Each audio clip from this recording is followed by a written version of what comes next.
The title of this segment is The Program and Practices of Early Akron AA. Compare the material in those verses in the book of Acts with what the early Akronites were described as doing. And there are 4 solid descriptions of it.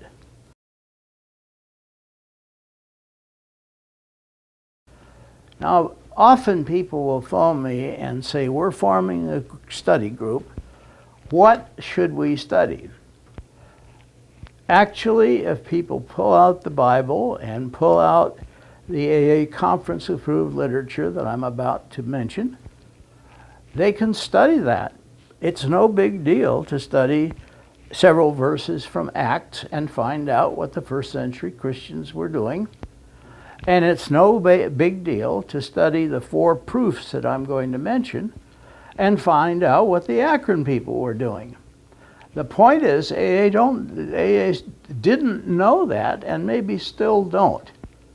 So we suggest that you compare the material in the book of Acts. You can study that, discuss it, and then discuss these 4 solid descriptions. And I'm going to cover them with you. First, what the early Akron AA Christian Fellowship did of a nature similar to that of the apostles is attested in the personal testimonies of the Akron Christian Fellowship pioneers, 8 of which stories were published in the personal stories section of the first edition of AA's basic text, the Big Book, published in April 1939. Now here's the tragedy. The original AA Big Book contained the personal stories of the pioneers about what they did. So if you want to find out from their own lips what they did, and compare it with the book of Acts, or simply get those ideas in your head, you'll see that they weren't trying to describe the book of Acts. They were describing how they got well, how they prayed to God, and so on. Now those personal stories, one by one, all but 3, were removed from the editions of AA's Big Book for years and years and years. And so when I came into AA in 1986, there was nothing to read by the pioneers except 3 stories. And even then, it wasn't that clear that they were pioneers. But the point is, where are the stories that tell you what the early AAs did and cause people like Bill Wilson and like AA number 3 to say, the Lord has cured us of this terrible disease, and we just want to keep talking about it and telling people. If you don't know what they were saying, they're not giving testimony. Bill screwed up in that he wrote his chapters of the Big Book describing steps, and we'll see most of them came from Oxford group ideas, which happen to come from the Bible. But then he appended these pioneer stories, most of which were written before Bill's part of the Big Book, and were describing the Akron program. Now we've written a short book called Pioneer Stories in Alcoholics Anonymous. And in it, we excerpt those statements in which these pioneers tell you what they were doing that got them cured or well by the power of God. So that's the first testimony. Many churches have what are called testimonials. And the testimonials are where members get up and describe what God has done for them. The Oxford group did the same thing. Well, the AAs did it, but what they said was removed. Finally, after the year 2000, these stories were restored by AA General Services offices But people are not about to buy that book because a lot of it is an apologetic statement. And they wrote their stories in the big book telling what God had done for them. But that isn't the only proof.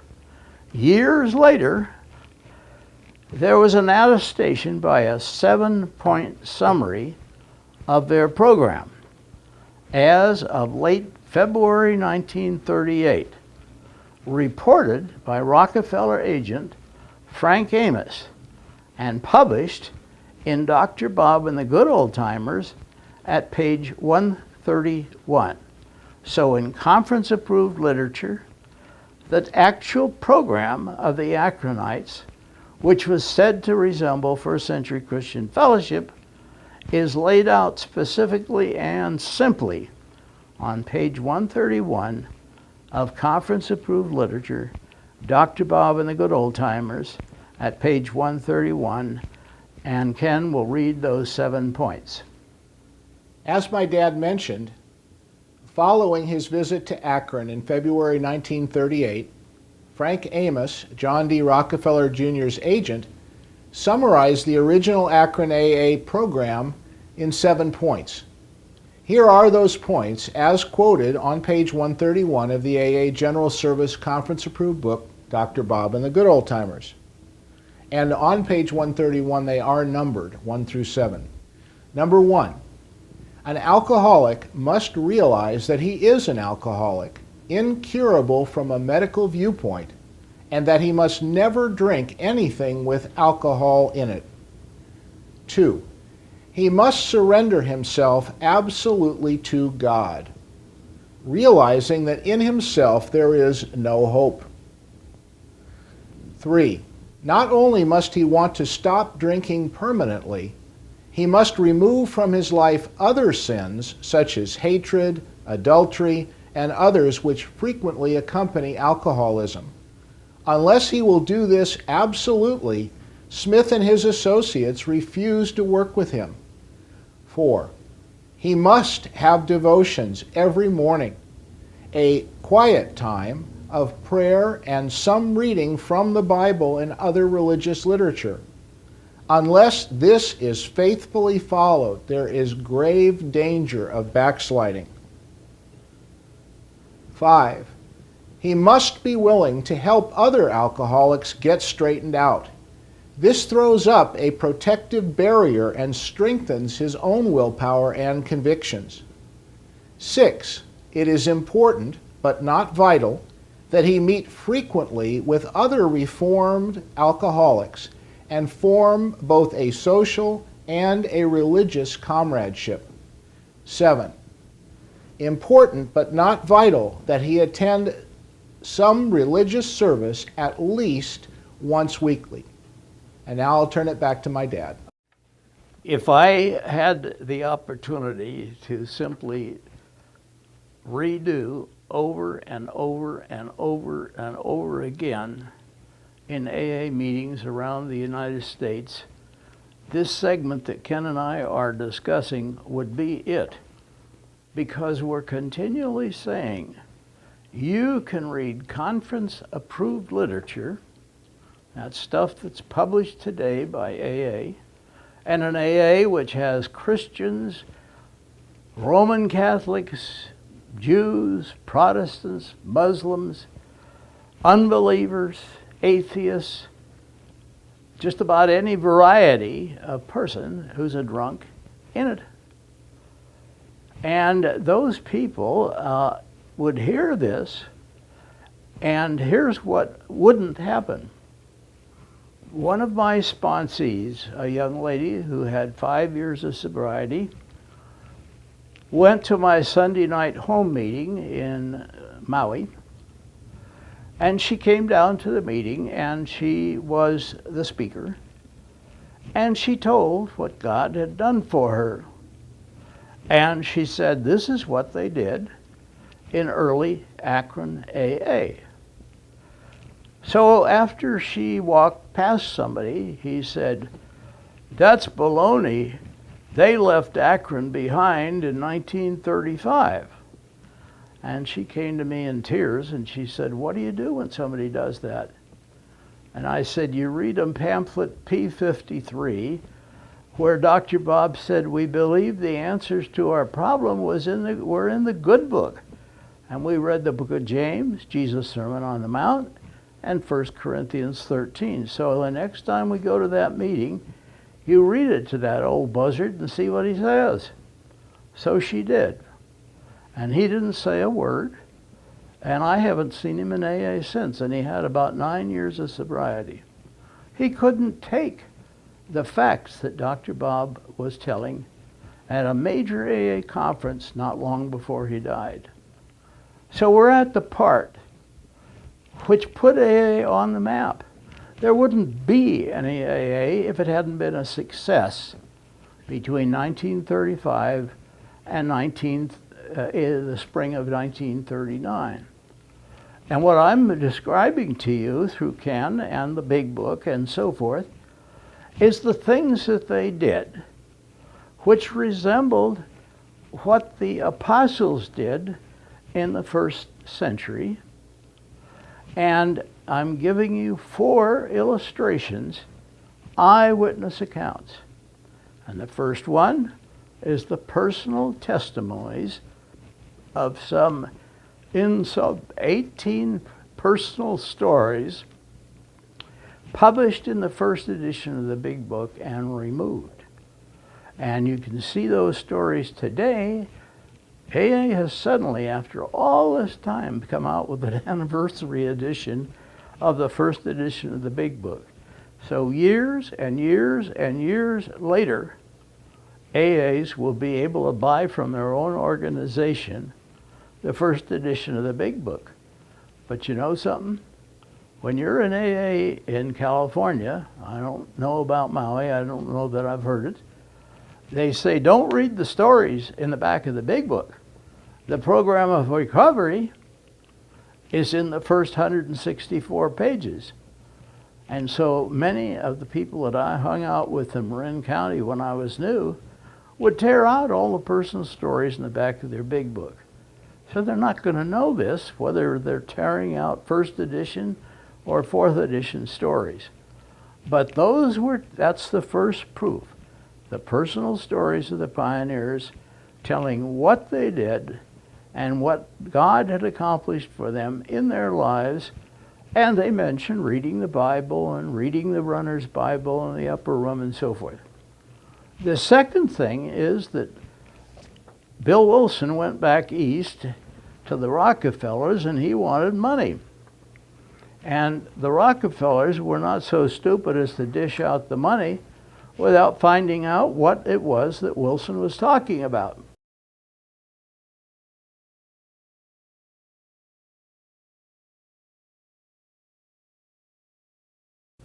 So they sent Frank Amos, who was an agent of the Rockefellers, to Akron to investigate. And he did. For about a week, he interviewed mothers and grandmas and husbands and doctors and judges to find out whether the people in Akron were successful and what they did. And then he rendered the report. There were 2 reports, but Ken's is critical. The 7 simple points that they did, which put them on the map and cured them.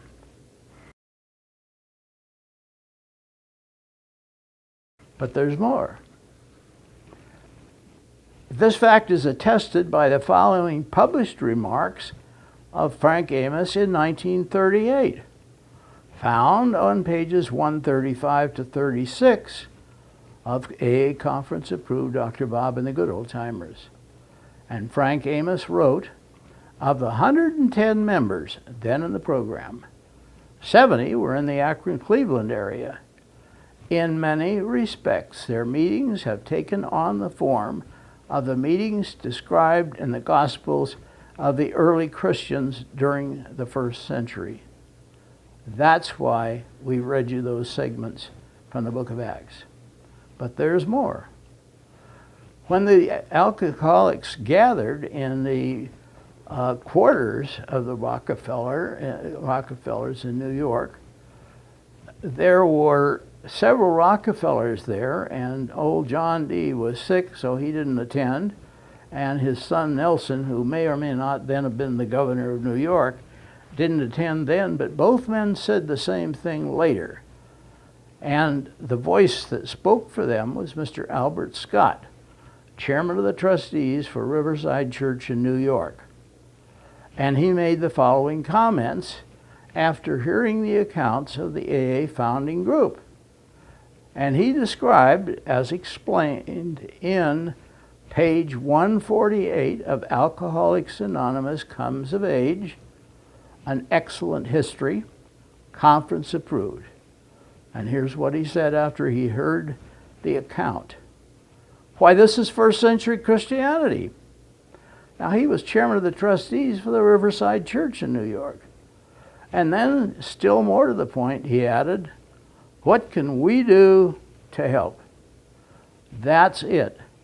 After almost 4 years of experience, the AAs took their case to the Rockefeller people, and at that time they described what you heard in terms of stories, in terms of Amos's summary, in terms of his conclusion that their stories were their meetings had taken on the form of the meetings described in the Gospels. So if you want to study about early AA, study those brief portions from the book of Acts, study those 7 points, and notice who said what. And that is Albert Scott, and 4 other Rockefeller people to the same effect said, why, this is first century Christianity. Now,